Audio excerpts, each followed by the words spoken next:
ஒரு சின்ன பையன் ஒரு என்ட்ரி ஒன்று கொடுக்குறான். உங்களுக்கு தான் தெரியும்ல, எங்களாலே முடியல, நீங்களாம் என்னத்தை போய் கிழிக்க போற, எங்களுக்கு அவ்வளோ அனுபவம் இருக்குது, நாங்களே அடிபட்டு ஓரமா படுத்து கிடக்கிறோம், இதெல்லாம் விளையாட்டுத்தனமா ஏதோ பண்ணிட்டு கிடக்கிறான், பாவம் அந்த காலைக்கிட்டு போய் அடிபட்டு சாவ போறான், பச்சா பையன், அந்த பையன், இந்த பையன், அண்டர் எஸ்டிமேட் பண்றது, ஏளனமா பேசுறது, இப்படி ஒரு பக்கம். இன்னொரு பக்கம் பரிதாபப்பட்டு, ஐயோ பாவமே, இப்படி தனியா போய் மாட்டிக்கிட்டானே அந்த காலைக்கிட்ட, என்ன பண்ண போறானோ அப்படின்ட்டு ஒரு பக்கம் பரிதாபப்பட்டு பேசுறாங்க. அந்த சின்ன பையன் எதுவுமே காதலையே போட்டுக்காம 2 பாக்கெட்லையும் கையை விட்டுக்கிட்டு ஸ்டைலா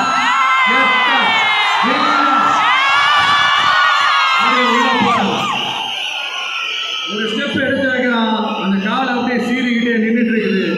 இன்னொரு ஸ்டெப் எடுத்து வைக்கிறான், காலை அப்படியே சீறிக்கிட்டே முன்னாடி வருது. மக்கள் எல்லாரும் பதட்டத்தோட அப்படியே பார்த்துட்டு இருக்கிறாங்க. இன்னொரு ஸ்டெப் எடுத்து வைக்கிறான், காலை அப்படியே முட்டை வரும்போது பாக்கெட்டுக்குள்ள மறைச்சு வச்சிருந்த 2 புல்லு கட்டு, அது அந்த காலை கிட்ட காட்டும். காலை அப்படியே சடனா வந்து நின்று அது மூடெல்லாம் மாறி அந்த புல்லுக்கட்டை சாப்பிட ஆரம்பிச்சு. அந்த சின்ன பையனும் அந்த காலை அப்படியே தடவிக்கிட்டு வரான். காலையும் பக்கத்தில் ஒரு குழந்தை மாதிரி நடந்து வந்துக்கிட்டு வருது. பக்கத்தில் இருந்து ஒரு மயில் வெளியில் அந்த காளையை மேய விட்டுட்டு வரான். மக்கள் எல்லாரும் அந்த பையனை ஆச்சரியமாக பார்க்குறாங்க. அந்த அடிபட்டு கிடந்த அந்த அனுபவசாலிங்க தலையை தொங்க போட்டு நின்றுட்டு இருக்கிறாங்க. ஏன்னா பேசுகிற பேச்சு அப்படி. வாய் இருக்குன்றதுக்காக நக்கலுமா நையாண்டியுமா நச நச நச நச ஒரே பேச்சு. என்ன பண்றது, தலையை குனிஞ்சு அப்படியே நின்றுட்டு இருக்கிறாங்க. அங்க ஒரு பெரியவர் வந்து அந்த பையன்கிட்ட கேட்கிறாரு, எப்படிப்பா இப்படி ஒரு முரட்டு காலை சீரிக்கு நின்றுட்டு இருந்தது, எப்படி அந்த காலையை அடக்கணும் அப்படின்னு கேட்டதுக்கு அந்த பையன் சொல்றான், ஐயா எனக்கு அந்த காளையை பார்த்தா கோபமாக இருந்த மாதிரிலாம் எனக்கு தெரியல, அந்த காலை பசியோடு இருந்த மாதிரி இருந்தது, அதனால தான் அந்த புல்லுக்கட்டை காமிச்சோடனே ஓகே நமக்கு தேவையானது கிடைச்சிருச்சு அப்படின்னோடனே அந்த புல்லுக்கட்டை சாப்பிட்டுட்டு நம்மளோட அப்படியே ஜாலியாக வாக்கிங் வந்துருச்சு அப்படின்னு சொன்னான். இதை கேட்ட அந்த பெரியவர் சொன்னாரா, இந்த சின்னவங்க பெரியவங்க அனுபவம் இருக்கிறவங்க அனுபவம் இல்லாதவங்க இதெல்லாம் விஷயமே கிடையாது. யாரா இருந்தாலும் அந்த சூழலுக்கு ஏற்ற மாதிரி அந்த சிச்சுவேஷனுக்கு தகுந்த மாதிரி என்ன பண்ணி அந்த ப்ராப்ளமை சால்வ் பண்றான், ஏது பண்ணி அந்த ப்ராப்ளமை சால்வ் பண்றான், அதுதான் விஷயமே, அதுதான் மேட்ரு. ஸோ நீ சூப்பர்ப்பா, என்ன ப்ராப்ளம் வந்தாலும் நீ சால்வ் பண்ணிடுவ அப்படின்னு முதுகில் தட்டி கொடுத்துட்டு அந்த பெரியவர் போகிறார். இப்போ அந்த கதையில் அந்த முரட்டு ஜல்லிக்கட்டு காலை தான் நம்ம தமிழ்நாட்டு அரசியல் களம். அந்த பெரியவர் தான் நம்ம தமிழக மக்கள். அந்த பாப்புலர் ஸ்டைலா தில்லியா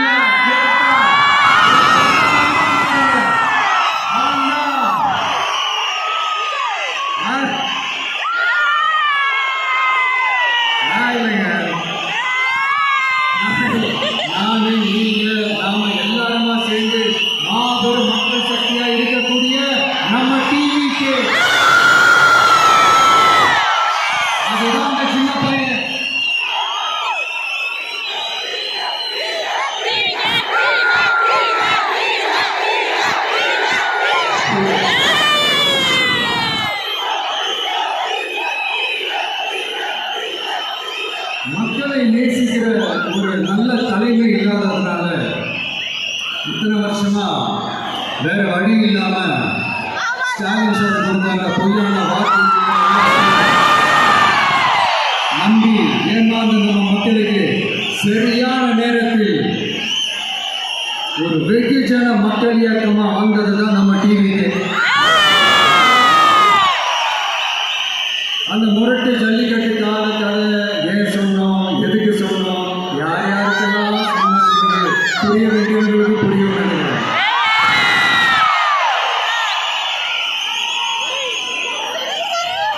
இப்போ நாம ஒவ்வொரு வீட்டில் உயிரா உணர்வா இருக்கிறோம். ஆனால் நான் உங்க எல்லாரையும் நேரில் சந்திக்கணும், நீங்கள் இருக்கிற ஊருக்கே உங்களை சந்திக்கிறோம் அப்படின்றது தான் எனக்கு மனசில் இருக்கிற ஒரு பெரிய ஆசை.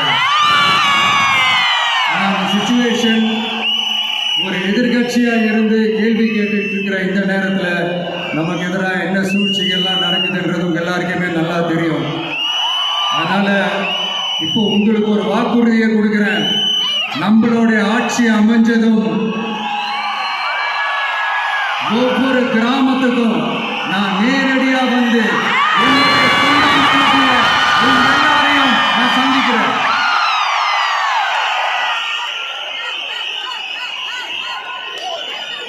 கொஞ்ச நாளைக்கு முன்னாடி நம்ம ஸ்டாலின் சார் ஒரு உருட்டு ஒன்று உருட்டினாரு, கேள்விப்பட்டிருக்கீங்க. சரி, இப்போ வரப்போகிற எலெக்ஷன் எதுக்கான எலெக்ஷன்?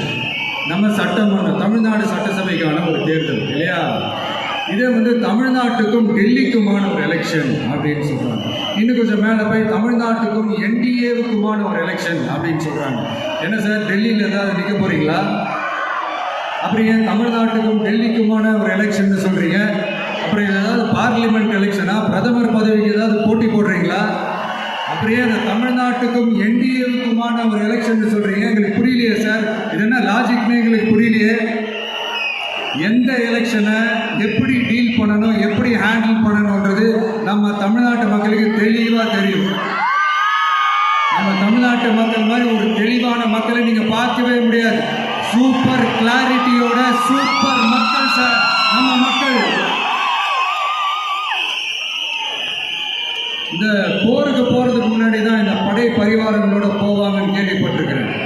ஆனா நீங்க என்னடானா இந்த ஒன்றுத்துக்கும் உதவாத இந்த பால் டாப்பாவை உருட்டிக்கிட்டு இருக்கீங்களே சார். உண்மையிலே இந்த எலெக்ஷன் எதுக்கான எலெக்ஷன் சொல்லட்டுமா? தமிழ்நாட்டு மக்களுக்கும் ஊழலுக்கும் நடக்கிற போர், தமிழ்நாட்டு மக்களுக்கும் லஞ்சத்துக்கும் நடக்கிற போர், தமிழ்நாட்டு மக்களுக்கும் இந்த நிர்வாகத்தை சரியா செய்யாத இந்த திமுக அரசுக்கும் நடக்கிற போர்.